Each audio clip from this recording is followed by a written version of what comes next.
Hello, welcome back to my cook native YouTube channel. ಇವತ್ತಿನ ರೆಸಿಪಿಯಲ್ಲಿ ನಾನು ಮೃದುವಾದ ಹಾಗೂ ಸಿಹಿಯಾದ ಬ್ರೆಡ್ಡನ್ನು ಹೇಗೆ ಮಾಡೋದು ಅಂತ ಹೇಳ್ಬಿಟ್ಟು ನೋಡೋಣ. ಇಲ್ಲಿ ಮೊದಲಿಗೆ ಸ್ವಲ್ಪ ಮೈದಾ ಹಿಟ್ಟನ್ನು ತೆಗೆದುಕೊಂಡಿದ್ದೀವಿ. ಹಾಗೆ ಇದಕ್ಕೆ ಸಕ್ಕರೆ ಹಾಗೂ ರುಚಿಗೆ ತಕ್ಕಷ್ಟು ಸ್ವಲ್ಪ ಉಪ್ಪನ್ನು ಹಾಕ್ಕೊಳ್ತಾ ಇದ್ದೀನಿ.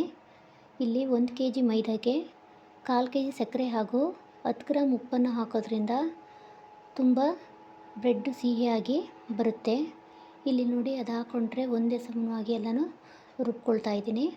ಹಾಗೆಯೇ ಅದಕ್ಕೆ ಸ್ವಲ್ಪ ಎಣ್ಣೆನೂ ಕೂಡ ಇಲ್ಲಿ ಸೇರಿಸ್ಕೊಳ್ಬೇಕು. ಅದ್ರ ಜೊತೆಗೆ ನೋಡಿ, ಇಲ್ಲಿ ಈಸ್ಟನ್ನು ಹಾಕ್ತಾಯಿದ್ದೀನಿ. ಈ ಈಸ್ಟನ್ನು ಬಿಸಿ ನೀರನ್ನು ಕಾಯಿಸ್ಕೊಂಡು ಆ ಬಿಸಿ ನೀರಿಗೆ ಸ್ವಲ್ಪ ಸಕ್ಕರೆ ಹಾಗೂ ಈ ಈಸ್ಟನ್ನು ಕಲಸೋದ್ರಿಂದ ಬೇಗನೆ ಅದು ಉದುಗ್ ಬರುತ್ತೆ.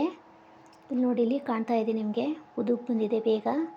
ಈ ಉದುಗ್ ಬಂದಿರೋಂತಹ ಈ ಈಸ್ಟನ್ನು ಕೂಡ ಈ ಒಂದು ಹಿಟ್ಟೊಳಗಡೆ ನಾವು ಸೇರಿಸ್ಕೊಳ್ಬೇಕು.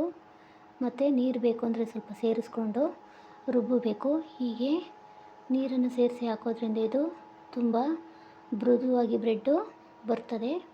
ಇಲ್ಲಿ ನೋಡಿ, ಅಷ್ಟೊತ್ತಿಗೆ ಇಲ್ಲಿ ಬ್ರೆಡ್ ಹಚ್ಚಿಗೆ ಎಣ್ಣೆಯನ್ನು ಸವರ್ಕೋಬೇಕು.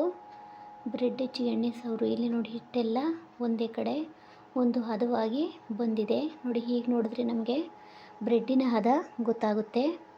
ಹಾಗೇನು ಇಲ್ಲಿ 365 ಗ್ರಾಮು ಕಟ್ ಮಾಡಿಕೊಂಡು ಈ ರೀತಿ ಹಿಟ್ಟನ್ನು ನಾದ್ಬಿಟ್ಟು ಎಣ್ಣೆ ಹಚ್ಚಿರುವಂತಹ ಈ ಬ್ರೆಡ್ ಹಚ್ಚೊಳಗಡೆಗೆ ಹಾಕಬೇಕು. ಹಾಕಿದ ನಂತರ ನೋಡಿ, ಇಲ್ಲಿ ಇದು ಬ್ರೆಡ್ ಹಚ್ಚೊಳಗಡೆ ಹಾಕಿದ್ದಾರೆ. ಇಲ್ಲಿ ಇದು ಹಾಗೆಯೇ ಮತ್ತು ಮೇಲೆ ಉಬ್ಬಿ ಬಂದಿದೆ.